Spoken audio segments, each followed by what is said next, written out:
dengan Allah lah kita bisa berhadir di aula ini dengan keadaan sehat, senang, dan bersemangat pastinya. Masih semangat kan teman-teman? Semangat! Baik, gimana teman-teman kabarnya? Sehat? Sehat! Dewan juri sehat? Alhamdulillah, yang terhormat para dewan juri dan seluruh teman-teman yang berhadir di lomba final ini ya. Izinkan saya memperkenalkan diri dulu sebelum ke inti. Boleh? Boleh. Terima kasih. Perkenalkan, nama saya Nabila Wahyu Murjana. Umur saya 15 tahun. Saya bersekolah di Madrasah Sanawiyah Banjarbaru.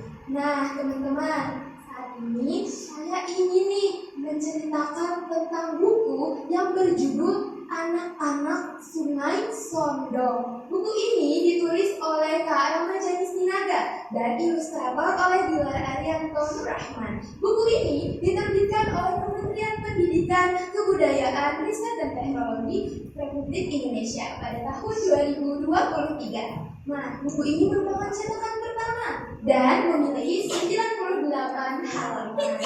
Nah, seperti yang kita ketahui nih ya teman-teman, bahwa kehidupan yang ada di pedesaan, kehidupan yang ada di perkotaan itu sangat jauh berbeda. Mengapa demikian? Yang kita ketahui nih, kita orang-orang kota tinggal di perkotaan, banyak sekali lingkungan yang rusak, yang tercemar, yang disebabkan oleh beberapa faktor.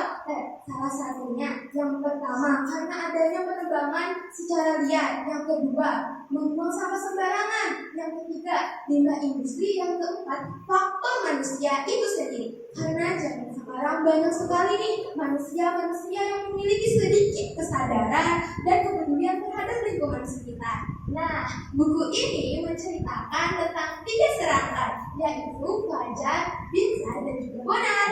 Nah, mereka ini merupakan sahabat. Mereka selalu melakukan kegiatannya bersama-sama. Mereka sering bermain bersama di sungai. Nah, nama sungai kesayangannya yaitu Sungai Sondong. Nah, mereka sering di sana bermain, hanya sekedar naik rakit, menikmati suasana yang ada di sungai itu, menangkap ikan. Sampainya, teman-teman, pada suatu hari ada nih seseorang datang dari kota. Ya, penasaran dong nih Fajar dan teman-temannya. Lalu Fajar dan teman-temannya mengikuti mobil-mobil tersebut. Mobil-mobil tersebut berhenti di depan rumah Pak Kepala Desa. Lalu Fajar dan teman-temannya mengikuti pembicaraan Pak Nos dan Pak Kepala Desa. Ternyata Pak Nos datang dengan maksud untuk meminta izin kepada Pak Kepala Desa untuk membangun pabrik karet di dekat daerah tersebut. Nah, setelah selesai berbincang-bincang dengan Pak Kepala Desa, orang-orang kota pun pulang. Tapi Fajar dan kawan-kawannya pun masih tetap mengikuti orang-orang kota tersebut. Lalu sampailah orang kota tersebut berhenti di daerah dekat Sungai Sondong. Lalu Pak Nof berkata seperti ini, nanti kita bangun saja pabriknya di sini.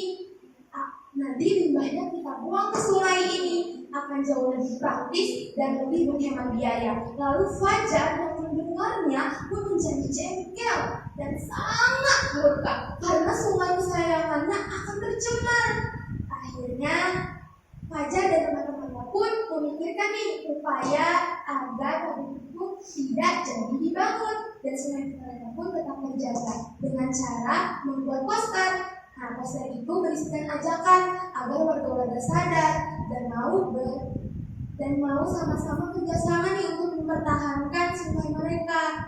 Nah, setelah itu terjadilah pertemuan kedua nih antara Pak Mus dan Kepala Desa.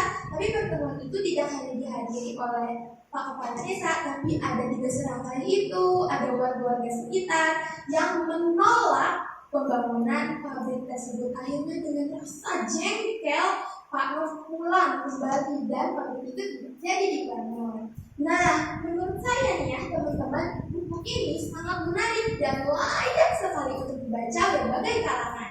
Nah, cerita ini menggambarkan persahabatan dan perjuangan mereka dalam menghadapi berbagai masalah, baik itu terkait alam, keluarga, maupun kehidupan sosial mereka.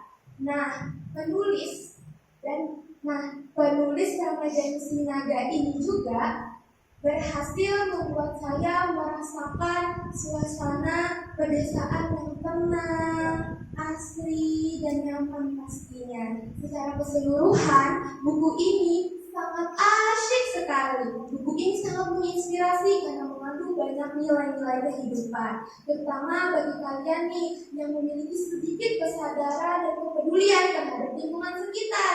Menjaga itu perlu teman-teman, terutama apa yang sudah dikaruniakan oleh Tuhan. Jadi kita harus bisa menjaga lingkungan kita ya. Nah, sekian dari saya. Wassalamualaikum warahmatullahi wabarakatuh. Waalaikumsalam.